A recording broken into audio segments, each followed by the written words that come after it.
Welcome back, homeschoolers. I'm a homeschooling father of a large homeschooling family with a background in education and over 16 years of homeschooling experience. Today, we're continuing our musical journeys as we talk about Johannes Brahms. All right, homeschooling families, imagine trying to follow in the footsteps of a music legend like Beethoven. Well, that was the life of Johannes Brahms, one of the greatest composers ever, but also one of the biggest Beethoven superfans in history. He wrote some of the most beautiful symphonies of all time. He was best friends with another famous music composer's wife, and his lullaby is still sung to babies all over the world.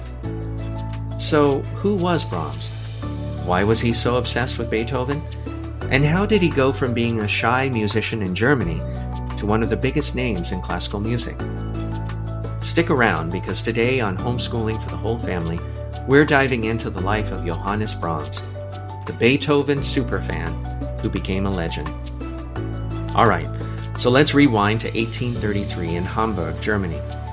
Baby Johannes Brahms was born into a super poor family. His dad played the double bass, and little Johannes started learning piano when he was just a kid. By the time he was 10 years old, he was already performing concerts. But guess what? His family was so poor that young Brahms had to play piano in bars and dance halls just to make money. Can you imagine being a child prodigy but playing for loud, rowdy crowds in smoky taverns? Not exactly the dream gig. Okay, well, here's where things get interesting. Brahms was obsessed with Beethoven. He studied Beethoven's music like crazy, trying to make symphonies just as powerful. But here's the problem. Everyone in the music world compared Brahms to Beethoven. Imagine trying to be a great artist, but people keep saying, "Yeah, but you're not as good as that guy." Well, Brahms took almost 20 years to write his first symphony because he was so nervous about living up to Beethoven's legacy.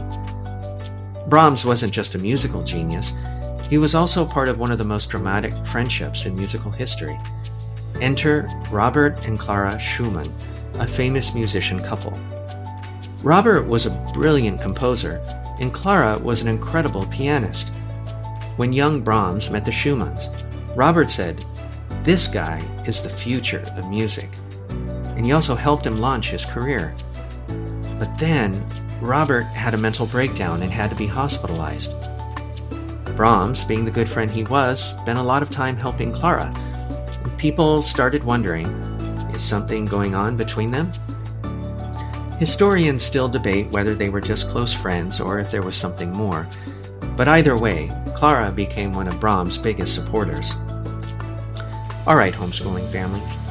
Brahms didn't just live in Beethoven's shadow. He also wrote amazing music that is still loved today. Brahms' lullaby? Yep, you know, the lullaby and goodnight song that you sing to babies? That's Brahms. Hungarian dances? These are so fun and exciting. Seriously, just go and listen to them. Symphony No. 1? It took him almost 20 years to finish, but wow, it was worth it. And guess what? After hearing it, people called him Beethoven's heir. Brahms was so much more than just the guy who loved Beethoven. He helped redefine classical music in the Romantic era, and his music is so emotional and powerful that it still moves people today.